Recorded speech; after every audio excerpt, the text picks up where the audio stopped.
नमस्कार दोस्तों, स्वागत है आप सबका हमारे YouTube चैनल साहित्यिका में। शायद किसी ने सच्ची कहा है, जैसी करनी वैसी भरनी। तो चलिए आज बात करते हैं ऐसी ही एक कहानी के बारे में। एक गांव में चांदनी और चंदा नाम की दो बहनें रहती थी। चांदनी चंदा से बहुत जलती थी। एक दिन अपने पिता की बरसी के मौके पर चंदा राजा को अपने घर बुलाकर उनके द्वारा गाँव वालों को फल वितरित करती है। इस सेवा से राजा भी बहुत खुश होते हैं। तभी वहाँ चांदनी आ जाती है और कहने लगती है कि उसे भी पिता माँ की बातें बहुत याद आती हैं। इस बात पर राजा कहते हैं कि अगर तुम्हें कुछ याद आता तो तुम भी चंदा की तरह मिठाई और फल बांटती।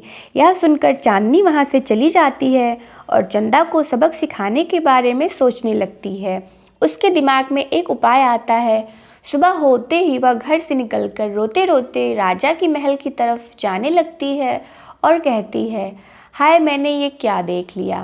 पूरी बात जानने के लिए चंदा भी उसके पीछे जाती है। चांदनी राजा के महल जाकर बताती है कि मैंने सपने में अपने माँ पिताजी को देखा।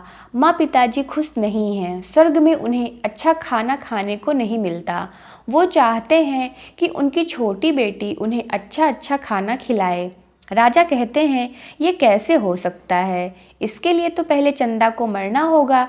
चंदा समझ जाती है कि चांदनी ने उसे फंसाने के लिए ये खेल खेला है। चंदा बहुत समझदारी से काम लेती है और वह मरने के लिए तैयार हो जाती है और कहती है, महाराज आप कल समुद्र के किनारे एक नाव मंगवा लीजिएगा। मैं उस पर चढ़कर समुद्र में कूद जाऊंगी। महाराज हामी भर देते हैं। सब लोग चंदा की जय जयकार करते हैं। सुबह होते ही सब लोग समुद्र के किनारे पहुंचते हैं। चंदा नाव पर चढ़ती है। नाव वाला चंदा को समुद्र के बीच में ले जाता है और चंदा कूद जाती है। कुछ देर बाद सब लोग वहां से चले जाते हैं। 1 महीना बीत जाता है। चांदनी को लगता है कि चंदा को मरने को कहकर मैंने गलत तो नहीं किया। वह खुद अपनी जय जयकार करवाने के लिए समुद्र में कूद गई। तभी भागा भागा सिपाही चांदनी को बुलाने आता है। चांदनी राजा के महल जाती है तो वहाँ पर चंदा खड़ी होती है।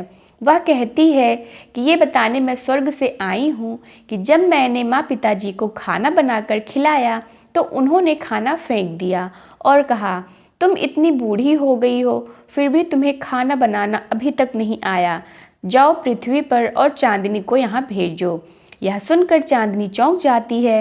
राजा कहते हैं, देखो चांदनी, चंदा तो अपने माँ पिताजी की खातिर स्वर्ग चली गई। अब तुम्हारी बारी है। मरने के डर से चांदनी सब सच बता देती है। राजा को इस बात पर बहुत गुस्सा आता है और कहते हैं, इसके लिए तुम्हें 5 साल की जेल काटनी पड़ेगी। राजा चंदा से पूछते हैं कि वह स्वर्ग से कैसे वापस आई। चंदा कहती है, मैंने पहले ही एक मछुआरे से बात कर ली थी। पानी में उसने मुझे निकाल लिया और मैं 1 महीने उसके घर पर छुपी रही। इस तरह मैं स्वर्ग से वापस आ गई। तो हमें इस कहानी से यह सीख मिलती है कि हम जैसा बोएंगे वैसा ही काटेंगे। तो अगर आपको मेरी यह कहानी पसंद आई हो तो हमारे चैनल को लाइक शेयर सब्सक्राइब करना ना भूलें। धन्यवाद।